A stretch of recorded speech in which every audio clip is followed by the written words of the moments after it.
This is the Real Footy Podcast. Coming up, we have two massive preliminary finals this weekend at the MCG as the Cats, Hawks, Lions and Magpies again stamp themselves as power clubs of the AFL. The Crows and the Suns, well, they bowed out with barely a whimper. Melbourne's search for a new coach comes to a swift end, and the Zach Merrett saga continues a year of woe for the Bombers. Meat gets the handoff. Guess who? Guess who? Jack Gunston. It took 21 seconds for the 33-year-old. Here is Watson. Can he drag that back far enough? That is ridiculous. Absolutely ridiculous. Sets a task for Mac Andrew, brings it to ground. Rainer just powers through. He's so hard to tackle. Good luck stopping him. Sends it deep forward. Bailey will come from behind, using the body. Did he use too much? It bounces all the way. Wasn't a hand on it. Goal looks around and signals a major. Hello and welcome. My name is Sam McClure, and as we welcome in two of the greats of AFL journalism, Niall and Caroline Wilson, two very average semi-finals, it must be said, you two, but it's led us to two epic prelims. Well, they were average in terms of the margin, Jake. They were both sort of all over well before the end, but in terms of the performance by the victors, I thought they were fabulous. I mean, the response of Brisbane and individuals who had let themselves down the week before, and Hawthorn, what a story. Yeah. Hawthorn you were there, Sam. So I'd ask when did you think this game, did you think the game was over in 3 minutes? Or did you think it was over in middle of the second quarter? Or did you think it was over at quarter time? I mean, Adelaide fought back, but those three opening goals seemed to knock the wind out of the Crows at some level. It was certainly interesting being there. I mean, once the Crows got back level after conceding the early three goals, it felt like game on. At half-time, it definitely felt like the Crows were on the cliff, ready to be pushed off. And then Gunston kicked the opening goal of the second half. And it felt over. Now, the Crows rallied a little bit. They tried to change the game with Rochelle. I thought they played 8 really poor finals for a team that was so vicious and so brutal, particularly in front of goal. 8 poor finals quarters. Sorry, that's what I meant. 8 poor finals quarters. They didn't win one of them. They were 0-8 for those quarters. Having said that, I would agree with Caro and you that Hawthorn's performance, for me, there's something special happening with this team. Now, I haven't done my tips yet, and we're looking ahead to the prelims, but they are an even team, Caro, with not that many weaknesses. Now, they don't have the superstars that they had 10 years ago when they were winning a three-peat. But I'll be tipping Hawthorn. Wow. Okay. I'm convinced by what I've seen, and I know Geelong, it's idiotic to tip against them, and they have not put a foot wrong. They've had a week's rest and some older players who probably needed it, but I think they're on a roll. I think they're it's like the Bulldogs. 16. Yeah, that's how it feels. Well, it feels a lot like the Bulldogs. It's just that thing, except that they're Hawthorn.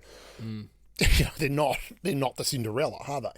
Well, they're not the ugly stepsister either, by the way. Sam Mitchell is a 4-time premiership player and a Brownlow medalist, but he's one of the few great players of his era to put his hand up and become a coach and actively seek to become a coach. Most of them have just gone for the media or left footy altogether, but mostly the media. And I sort of love that about him. And he made a fist of it, Jake. The press conference, Caro, afterwards, you could, despite the fact that they won and won convincingly, you could still cut the tension in the air with a knife. He sort of looked down the barrel of the journos there and said, "Hey, we're so happy to be in a prelim, but this is nothing to celebrate.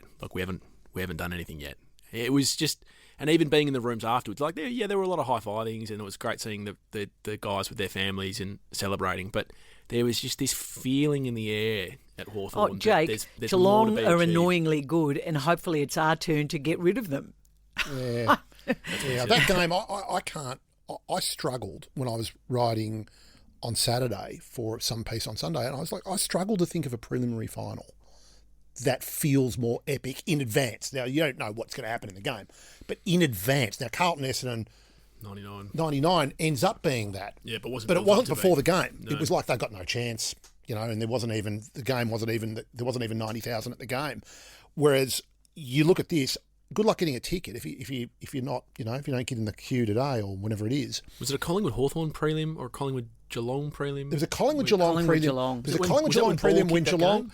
There was a Collingwood Geelong prelim. The one that entered my mind in scale was a Collingwood Geelong prelim when Geelong were first going to break the drought, and Collingwood had won from over in Perth in extra time, and they were they were coming with Mick Malthouse, and they had this new interchange system, and they were going to 100 interchanges, and this floored everyone during the finals. They came from 6th, and they were surging through the finals. They won in Perth when the Eagles had a few injuries. They didn't have Judd or Cousins, and then they played from in front of 98,000 in a prelim, and it was massively Collingwood, of course, but a lot of Geelong, and Gary Ablett Jr. was emerging as the game's best player. I remember that game, and the players who were in that game talking about it, it felt like the grand final. Yeah. Like it was just enormous.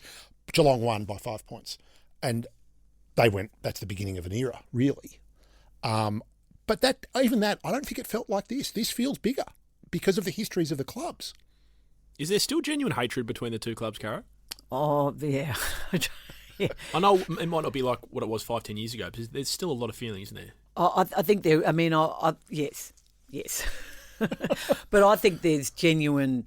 I mean, I don't think respect too. I don't think Geelong and Brisbane are all that mad about each other. By the way, no, that's true, and certainly not Gold Coast and Brisbane, but certainly Geelong, Brisbane. Not sure about where Collingwood sit in all of that. Well, Collingwood seem to sit as the sort of. They're kind of everyone's, but they sort of. I don't know even. I would think Geelong internally. I think Scott Pendlebury has been on record saying that the team he most wants to beat and that feels the most, he didn't say animus, but rivalry or whatever with is Geelong, not Carlton, not Richmond, not Essendon. Yeah, the reason it resonates with Hawthorn, Sam, is because Sam Mitchell was part of so many of those epic battles. Played in the last final between the two clubs in 2016. It's just, I mean, it's not that long ago since he was running around and playing really good footy. So, yeah, I sort of do love that story. We spoke to Tom Barrett on 3AW on Saturday, and his description of this stable administration and football club can sort of, by definition, by not mentioning them from where he came from, was just really interesting to me. Should we talk about the Pies? And, the team that they now have to face in Brisbane, because we talk about epic prelims, as you put it, Caro. Like, it's not as though this isn't a big game, a replay of the 23 grand final that could have gone either way. No love lost between these two organisations. And Collingwood, a little while, probably 3 weeks ago, didn't think that they'd find themselves here, given their slump in form.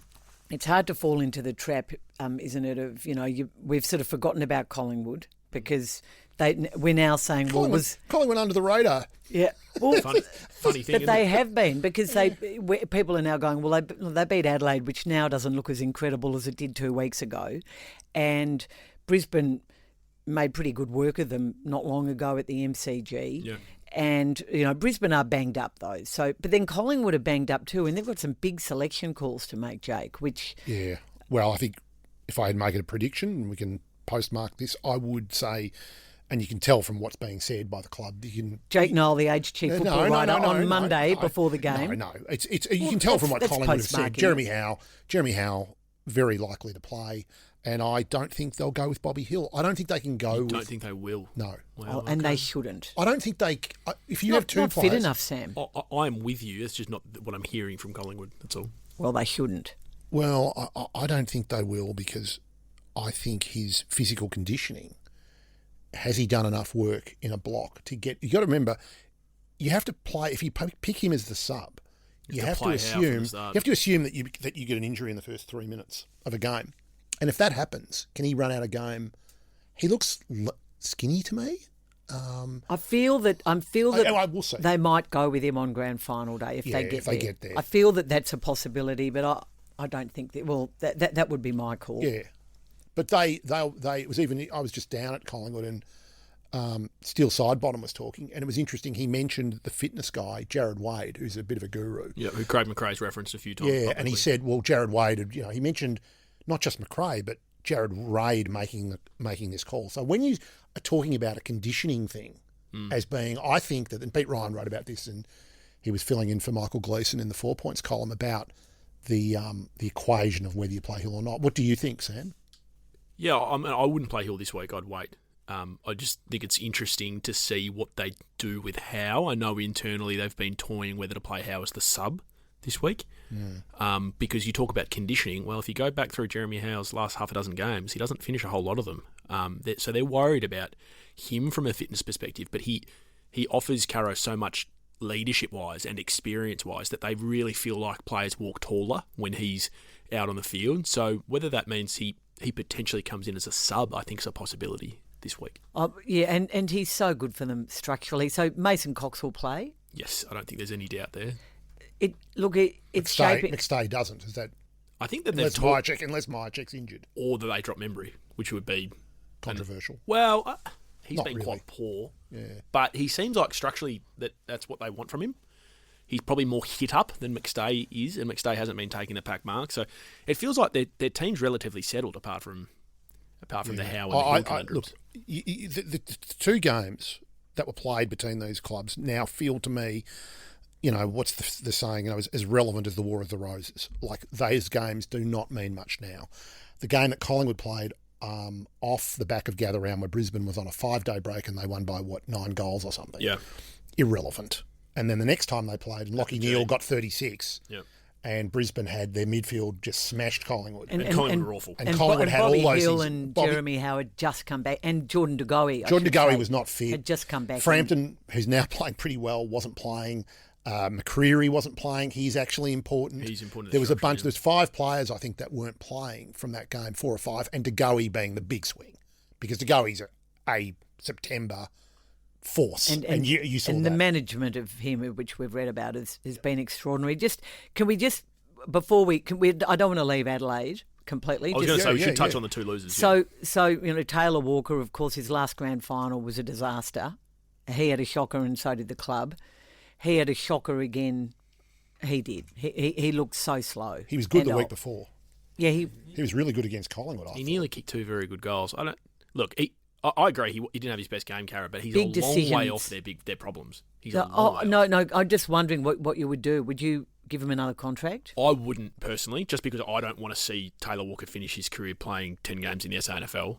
I would sit down with him and say, "We think you're done," but that's just me. I think I'm not disputing what he's done all year, but those games have a way of finding out people when they're nearing the end. Well, because I asked Matthew Nicks about it in the presser afterwards, and he and the club have sort of alluded to that it would be more a Walker decision, which I found interesting. But they always, I don't know why. It should be a club decision. Of course, it should be a club decision. Yeah. Having said that, Cara, players never want to go, as if Taylor Walker's going to happily retire off that performance. Having said that, Cara, I think in a perfect world, Adelaide would have arrived at this position with Fogarty being better than he was. Yeah, as you're saying that, Fogarty's actually final series was awful. Like right here, right now, I know that their birth certificates are different, but Walker's a better player than Fogarty. So I think that's probably made it harder. This is one of these things is when you've done a rebuild and you get a guy going longer. Now, Gunston's made a decision for Hawthorn. He's just been so good. He's one of the best players in the comp. Well, how is he on the lead? He's just so smart. So we're seeing this year. When the story of the season is written, he's been getting some pretty good delivery. He got some pretty good delivery on the weekend. Oh, yeah, he did. But I'm not dissing. He's been brilliant. But look at the way they set it up, and this was a learning experience for the Crows. Isolate Mark Keane. Mark Keane's an intercepting player. He can't stop a lead, and look what happened. Yeah, he got smashed the lead. I was looking for something to write about after the game, and as I was walking out of the Adelaide Oval, I sort of cursed myself because I was like, I wonder if I could have written a piece on if Walker had played for Hawthorn that night and Gunston had played for Adelaide, how different it would have been. Now, I'm not saying that Walker would have necessarily kicked 5 goals 3, but to Caro's point, which I think is a really valid one that's gone under the radar, the service that Gunston has been able to get, yes, he's obviously a very smart footballer and he's a modern-day great, but they use him so well, Caro. Oh, it's brilliant coaching. Brilliant coaching and brilliant play out of the midfield. Adelaide, though, I just, do clubs get scarred by this sort of stuff? I mean, I know we look back, they had a relatively good draw. The top 8 was very even. The bottom 9 and the top 9, we've all agreed all year, there was a clear line between them. Maybe Sydney, without their injuries and new coach, new everything, might have done a bit better. But Adelaide were terrible. And also, the other thing is this narrative, if there's any narrative coming out of the club, and I would hope there isn't, about the Isaac Rankin thing. It probably did unsettle them. I'm sure it did. And he's one of their best 3 players, and he's their X-factor player, like Jordan De Goey at Collingwood or, various players. Yeah, and he doesn't play. He's not a real midfielder, but he can go in there and throw him in there. He's their best player. I think Dawson's their best player, but it doesn't matter. Thilthorpe and Dawson. I think Rankin has now shown himself to be their most important player. I reckon Thilthorpe is. No, I don't. But anyway, whatever. I'll go with Rankin. Thilthorpe had 2 poor finals. Yeah. Anyway, well, I'd say, Dawson being beat, Dawson not having the influence sort of shows. Definitely injured Dawson. Oh, really? Yeah, he's definitely carrying something going. Well, it was definitely the word after the game. Yeah, he was. He looked like he had a foot injury. He had a poor night. Yeah, he could barely walk after the game. Yeah, but finals experience is really the story here, isn't it? Yep. Can we touch on? Did they choke though?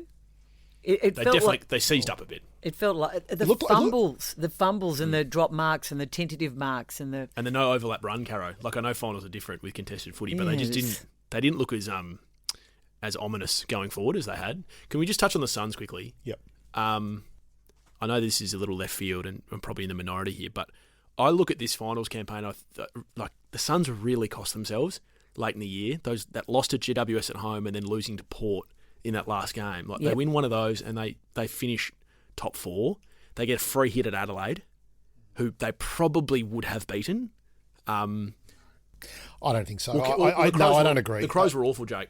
So that's a 50-50 game for me. I think it's important not to undersell what Collingwood did. I know, but I think the Suns could have. But the Suns were like Adelaide. These are teams that are not.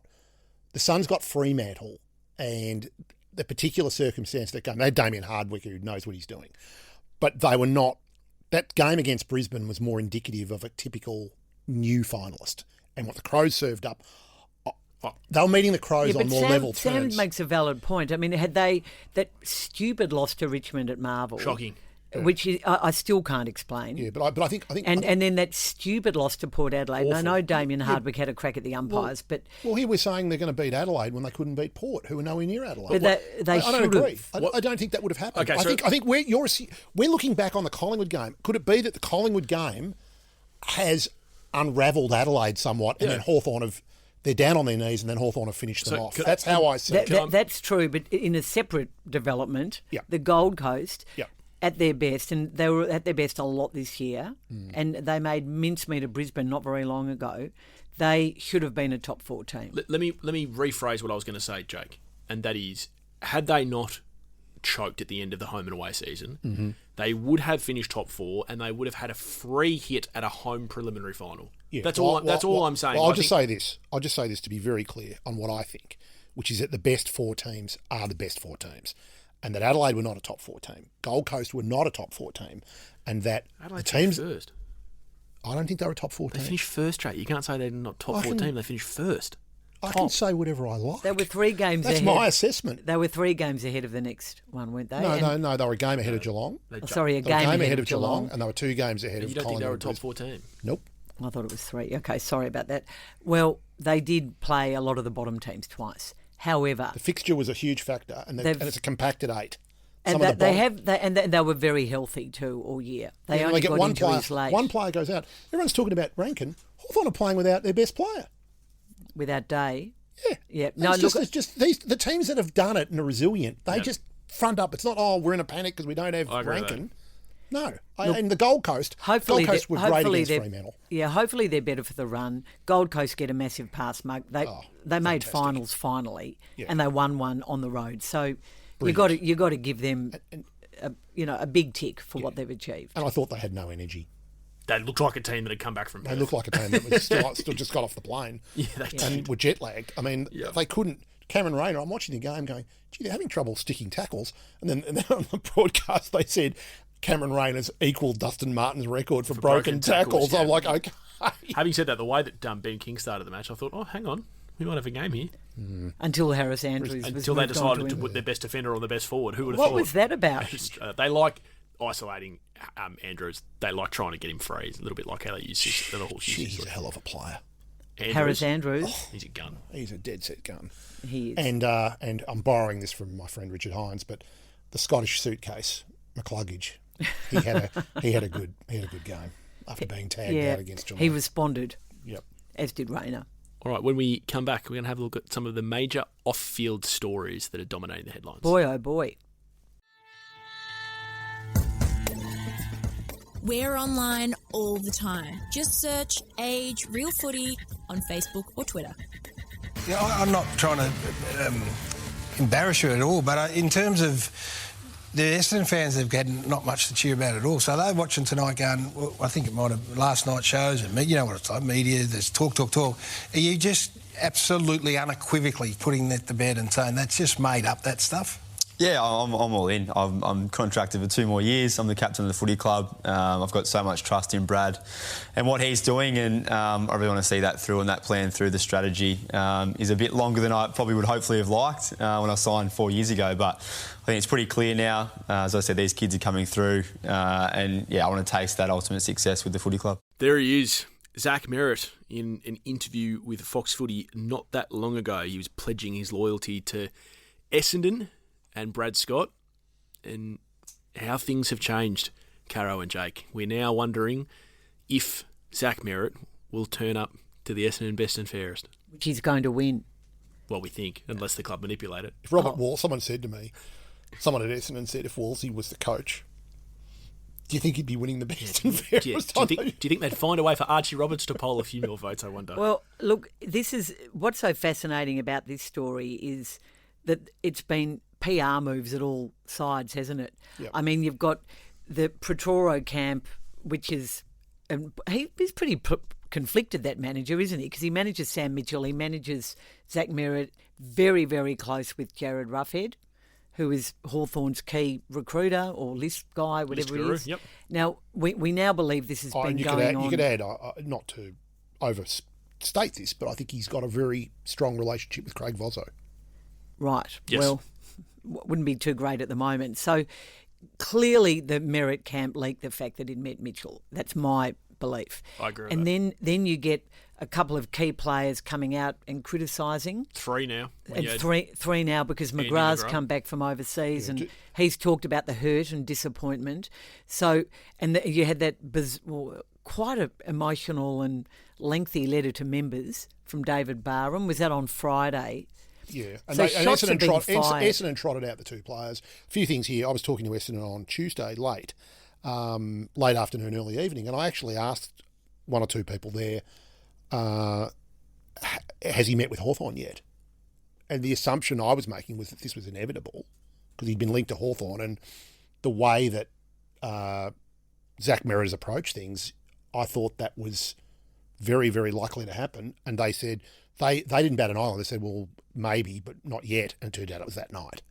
So it wasn't... That was when he met Sam Mitchell. He'd already met other people at Hawthorn, and I think this has been on from shortly after he said, I'm all in on Fox Footy. That is my firm belief. Well, whenever it is, it's a situation that Hawthorn, in a sense, can't lose from, because either the worst that's going to happen is that Essendon ends up in this crisis, and not many Hawthorn people would be unhappy, would be getting out the violins for the Essendon Footy Club, or they end up landing Zach Merrett. Can I just ask you both? Like, you both covered footy for a long time. I can't recall a situation where it's so quickly become so messy between a contracted club captain and one of their greatest all-time players. You know, from on paper, what he's achieved. Yeah, in an era where they've been... I understand that. Yeah, I know that. It's a disaster for Essendon. But this is a disaster. Caro, this has turned into full-blown chaos, really. And you have all these former greats working in the media, like Matthew Lloyd, who's clearly very close to Zach Merrett. You've got Tim Watson asking Craig Vozzo on Breakfast Radio late last week, we understand there's unrest in the playing group, and people implying unhappiness with the coach, which is obviously denied, but is it true? You've got a coach who went all in with Zach Merrett in the last 2 years, just threw everything behind him in his leadership, knowing probably that he's an unusual leader. You know, probably... Unique. Well, probably, you know, look, let's not mince words. He could be a bit selfish, Zach Merrett. I mean, he's more about leading by example. He's driven, he's a great trainer, he's a great worker. High standards. Was anyone else, I was not surprised, but struck by the strangeness of this whole... This has got to me, almost like a David Lynch feeling to it. the filmmaker, in that you've got Zach Merrett, the players coming out who played with him in support of him are Jake Stringer, Nick Hind, and the Prancing Pony at Fremantle. So those players... Sorry, who's the Prancing Voss. Pony? Patrick Voss. Oh, Patrick Voss, right, who they got rid of, yeah. On their list. Yeah, so these players were, particularly I speak of Stringer and Hind, they were players that weren't regarded as straighty 180s, to put it... Well, remember last year, were you the one who did Merrett, you do the story on that last year when they both left? Yeah, Zach And had a... Merrett wasn't happy about it? Yeah, Zach and I did an interview on Brownlow night, and he went hammer and tongs at me, and it was good. And in it, he said, I'm pretty honest, I call it like I see it, and you wrote a story saying that I was putting my friendships before the club, and that's just not true. It's interesting how things transpire here you got a guy who's... on. Here you got a... Sorry, Sam. No, that's all right. We'll talk over you. Apologies.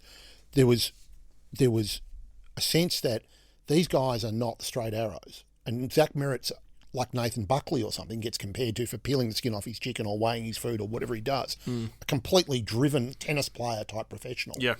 And then you've got these guys who are a bit, the club are kind of shuffled them off for cultural reasons. And they're the ones coming out in support of him. It's like Nathan Buckley being in with the Rat Pack or something. It's how it feels. It was a strike. Didn't you find that? Did anyone strike you guys as? I just don't know. Well, different people are friends with different people, I guess. No, he's an unusual leader. I guess what I was getting to. And maybe he was always the wrong choice of leader. I hate to be brutal. Potentially, but they didn't have a lot of options, Caro, to be honest. Well, this dates back to the drug scandal, and so much does with this footy club. You've got a culture of selfishness that emanated from that because the players had to be so pandered to and respected and looked after and promised the world because what had been done to them was so wrong. And Merrett came after the saga, right? Merrett came in at the end of that, but he was on the midway cusp. Midway through, 14's his first year. It was still going. Yeah, but he wasn't one of the... Wasn't part of the program, no. But he was part of the culture of selfishness. He's also always been a complete professional in the way he prepares, Absolutely. all of that. But I don't know whether... You've just always heard for a long time that there's frustration within the club at some of the stuff he does. So... And why... For that to leak out is interesting to me. Well... I just wonder whether... Well, do you think that some of the commentary from Lloydie, etc., who are great players, do you think that there's an awareness in those quarters that Essendon's cult of individual has been a massive problem at that club? And I don't need to go over. Jack, he went and sat down with 4 former captains outside at the Botanical. Not the most sort of clandestine place you could pick it up. So you're sitting there with Heppel and Hurd and Watson and Lloyd. Look at me. I'm sorry. I remember at the time I thought, I can't say anything about this because people will think I'm being anti-Hurd Well, I hope again. he sits down with his teammates. So he's more likely to sit down with former Essendon greats. That's what he has always done, and that's why stuff has always leaked out about his frustration with the footy club. So make it better yourself, Zach. Moving forward with Essendon, the question now is to both of you: how many limbs do they have to cut here to save the patient? I mean, there is a toxicity running through Essendon, and it needs to be sorted quickly. Yep. So. It would appear to me, following this story, that it is near on impossible now for Zach Merrett to go back to Essendon. So he certainly can't go back as captain. So that's clear. But I think they risk the toxicity spreading more into 2026 if they keep him. So the question, no, he's got to go. Yeah. Get the absolute best deal for him. What would you take for him is the question. Is pick 9 this year, which is Carlton's pick, and Hawthorn's first round pick next year, which is probably going to be in the late teens, is that enough for Zach Merrett now? No. Okay. The thing is... Wouldn't you go for a star player? Well, who? Well, you're the trade expert. No, I'm someone from Hawthorn, clearly. What I'm simply saying is I think this is one of the rare scenarios in footy, given where Essendon are as a club and given where their list is at, that even if they take 15% unders of what he's worth, it is more important to this footy club and culture moving forward that he's not part of it. Now, that's no personal attack on Zach, who I think is a wonderful person and player, but clearly it has reached a point now. You know, when a relationship gets so toxic, you both need to cut ties. Oh, I definitely agree with you there. And I just, well, what have Hawthorn got a surplus of that Essendon could use? I mean, they could give them Mitch Lewis. They could give them Cam McKenzie. Those two are spending a lot of time in the VFL. No, I don't think.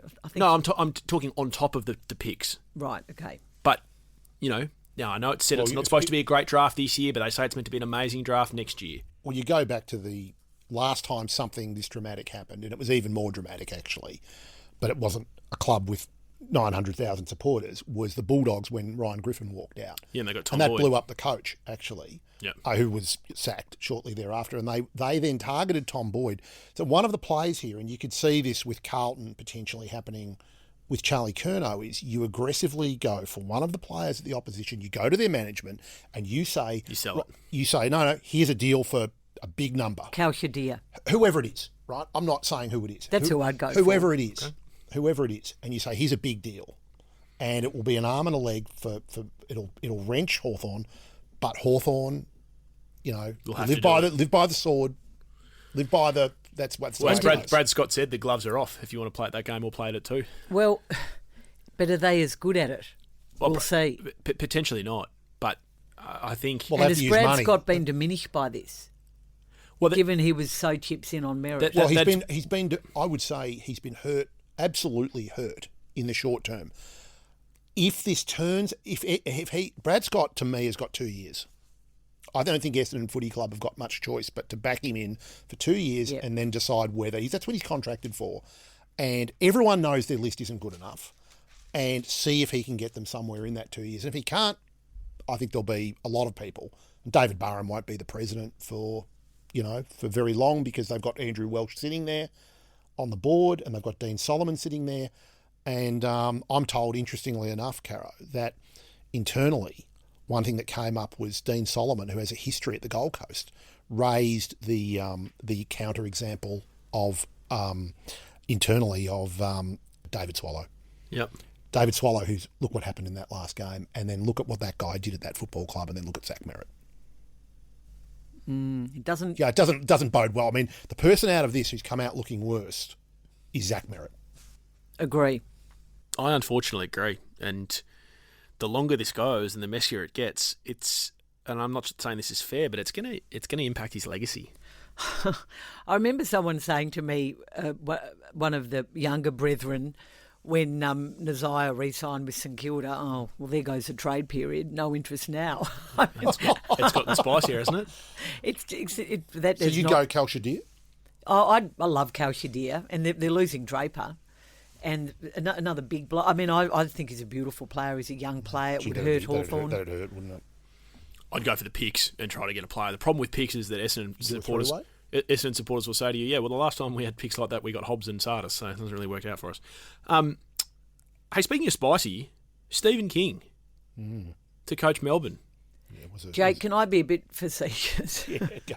Why do so few ruckmen make it as coaches? And I know we've got Big Dean Cox. That's nasty. And That's fair. It's a nasty question for you guys. Well, I asked the question some years ago of Matthew Primers when I went over to Port Adelaide when he'd just been appointed Port Adelaide coach, and he said, I think it's because people don't think we're very intelligent. Ruckman. I reckon it's partly So though, I'm quoting one of the big blokes. But isn't the counterpoint, why do so many angry, smaller guys that are combative and played combative, Mick Malthouse, Clarkson... Damien Hardwick. Oh, Mitchell played as a champion, but so many of them are those sort of personalities. I think it's more the latter group rather than the former. Have they given the job to the second choice? Yeah. It's a bad way to start. Well, I think my understanding is that Nathan Buckley seriously considered not going through the process, and was felt compelled and convinced to do so. And once he'd done that, he just seriously wasn't prepared to give up Tasmania, which I've always felt he should choose. And yes, I you wrote a column on it a while ago. I wrote it. I wouldn't be so arrogant just to think that Nathan took my advice. I think he may have. I think he was very. Well, can I ask? Given that you wrote it at the time that you did you have some inkling that this? I knew that Tassie really wanted him, and I knew that there were people he talked to who were confident he'd pick them. No, but who were telling him that he should be wary of Melbourne. Geez, and I also genuinely feel, I mean, I believe in the Tasmania story. I'm completely carried away by the romance of it. And I think historically, even if he coached Melbourne to a flag, that this will be... It's a bigger thing to coach. This is his legacy. And I think he's a perfect bloke for Tasmania. He's been a journeyman sort of individual all his life, hasn't he? From where he started, born in South Australia, went to the Northern Territory, played for Brisbane, then the biggest club in the AFL. I love the Buckley story, and I also think it's a coup for Tasmania, and I reckon they'll announce it, if not this week, when all the political stuff. He's seeing them this week. Tomorrow. Seeing Gale tomorrow, yeah. So Gale and Alistair Lynch and the President, Grant O'Brien. All of that's true, and it's a wonderful story for Tasmania. I'm not sure I'd be rapt if I was a Melbourne member and how the last couple of weeks has played out. I think Melbourne can present this as they've presented it as their choice. I spoke to Paul Guerra shortly afterwards, and I asked about Buckley, and they didn't. We don't want to talk about that sort of thing, and they're saying King was the best candidate. They're saying and King's he was the best certainly candidate. the best candidate who wanted the job. They might have read that Buckley was a significant chance to pick Tasmania, and couldn't give them that guarantee, and then that pushes you towards a choice that it's just a weird way to run a process by asking the guy who has been approached by Tasmania, if we offered you the job tomorrow, what would your answer be? That's a weird way to get to the end of the interview. So that's a reasonable back to question, Stephen actually. King. I don't. And he's got the job, and good luck to him. I mean, he obviously comes from a brilliant culture, Geelong. Everybody at Gold Coast was very praiseworthy of the job he did when Stewie Dew was sacked, and he took over as coach there for more than a handful of games, to be fair. So I'm not against the appointment. I thought the selection committee was unusual. Look, Joe Watson, nothing against Joe Watson, but has he been a key part of a coaching process before? No. Frank Panisi, really impressive bloke. Yeah, I know that, and a leader at a very good culture. Very successful record as an administrator. I know that some of these processes are heavily dependent on. You only need a couple of people. Like Luke Ball was involved in the coach search for Collingwood. He came in, and people involved in that were saying he was very good. And he hadn't been involved in one, but he was a contemporary player. I think the relatively contemporary. He was also player. involved in a very successful organisations as a player. And he understood a bit more about the Collingwood psyche than Joe Watson would about the Melbourne psyche. Yeah. But Watson anyway, was clearly a Guerra pick. Yeah. They've got a relationship going back. So through Essendon. Yeah. It still, you went, oh, why? Do you know why Hayden Skipworth pulled out, by the way? No, I don't, but I would, Sam? It sounds to me like Hayden went into the process and dipped his toe in and was quite aware that they'd already made up their mind on who the job would go to. He thought it was going to Nathan Buckley. I don't know. Hayden has, Hayden has the same management as Stephen King. Which is? Paul Connors. Right. So, I don't know how those things get done, but people are strategic about whether because you don't want to be going for 10 jobs. You want to be going for, Adam Kingsley's probably one who got there in the end, but you don't want to be linked to every single job that's there. Caro, I've been reading your pieces on what is happening behind the scenes with the AFL chair position with great interest. What's the absolute latest as we head towards the Speaking of messes, commission meeting on Brownlow night next week? Well, there won't be a secret ballot or an interview among the presidents of the candidates because Richard Gord has refused that. There's only one question now. Which is? Are the presidents have they got the courage of their convictions, or will they wilt, as they have done so many times before? So what does the courage of their convictions look like pragmatically? Do they stand up to the AFL and say, we don't care who you vote in, we have the right to not ratify it at next year's AGM, and that's going to be very embarrassing for you, so you'd better choose a candidate that we agree with? And what do you think will happen? I think that Richard Goyder felt that Craig Drummond wasn't going to get over the line, so he brought in Peter Gordon at the last minute. I don't think Peter Allen, corporate guru who was on the Essendon board briefly, I don't think he's got any chance. Richard Goyder is just determined that Jeff Brown does not get on. And there's been a lot of working of the phones, and Richard Goyder's got a lot of people working behind the scenes for him. So it's going to be interesting. I think. Could Jeff Brown still happen, conceivably? Yes, and I tell you what else could happen is that, Craig Drummond could do a Peggy O'Neill. He could come up the He middle. could do a Peggy O'Neill and come through the middle. Because I think some of the presidents are so... I don't quite know why, but Peter Gordon has emerged as a very divisive figure, and maybe because of the way it's all been handled, but also... He's been working with the AFL on concussion. Oh, there's and all just that a sort of view stuff. that a lot of presidents, he's rubbed a lot of them up the wrong way. Okay. That's not my comment, that's theirs. But look, in terms of the majority support, it's for Jeff Brown, but not necessarily on the commission. It's been said a million times, but how Richard Goyder has allowed it to come to this is just embarrassing. Well, it's to me, this is my take of the big picture of it, without getting into the weeds of where the vote will go and where this club is. It's not one thing's clear is the AFL clubs are factionalised now, and Richard Goyder has to carry the can for that, because whoever gets this, whoever wins it, will have clubs that are not happy.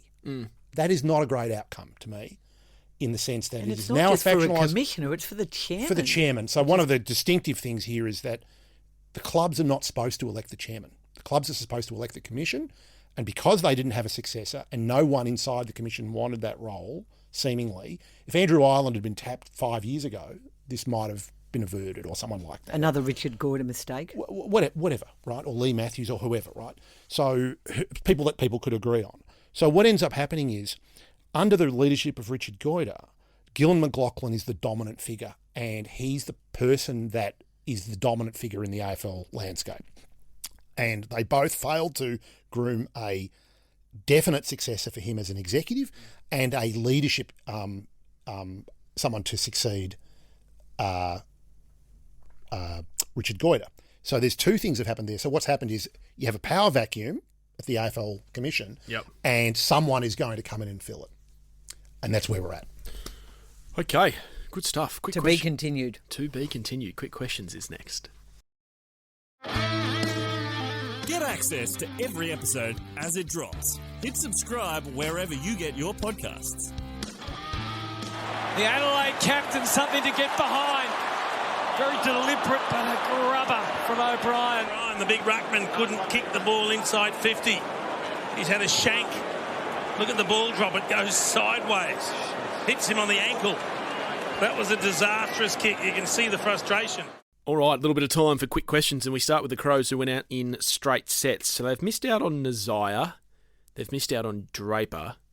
Who do they go after, Jake and Caro? Well, Jake, they need to bolster their midfield, don't they? Yeah, I don't think, from what's been reported, there's a really ideal player for them on the market.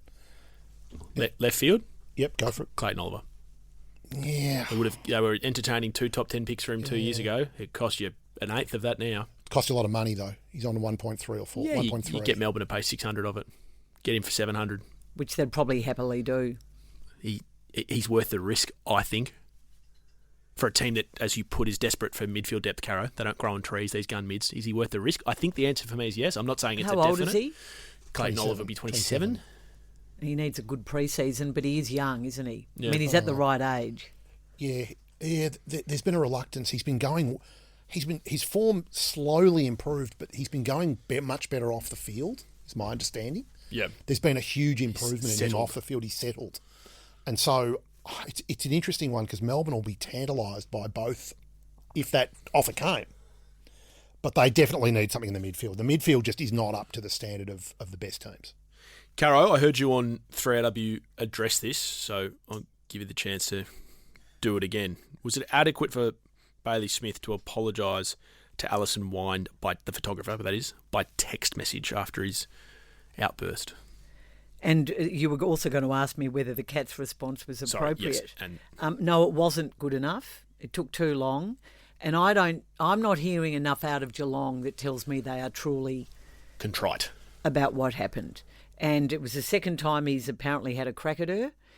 Geelong is saying that she shouldn't have actually been there in the first place. That was a club mistake for letting her be there.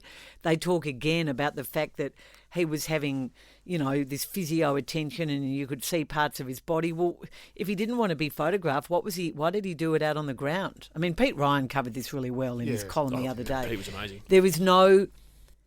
There is very little goodwill around the competition, and certainly not across the media, for Bailey Smith right now. He's undone all the good he did on the night of the All-Australian, where he did, you saw a key to what he's about when he said, my manager was meant to bring my shoes. Like, come on. How old? You're 23, grow up. Get your own shoes. There is a view now that he's just a brat. And I think if you do the wrong thing, you should apologise. Yeah, and he did apologise, but to your point, you don't think it was I also just pick up the phone. strong enough. Pick up the phone. Have some bravery. I was just so disappointed that I think what disappoints me, Jake, is that Geelong haven't actively really come down on him. What Geelong are really good at is not reacting much to whatever a controversy is. We saw this with Stengel. Yeah, because they're trying to win a flag. Let me finish. And then they just sort of let it pass until the next news cycle catches something else like Merrett or whatever. That's something they do. They don't seem to jump, and they don't. They got a big broom and a big rug.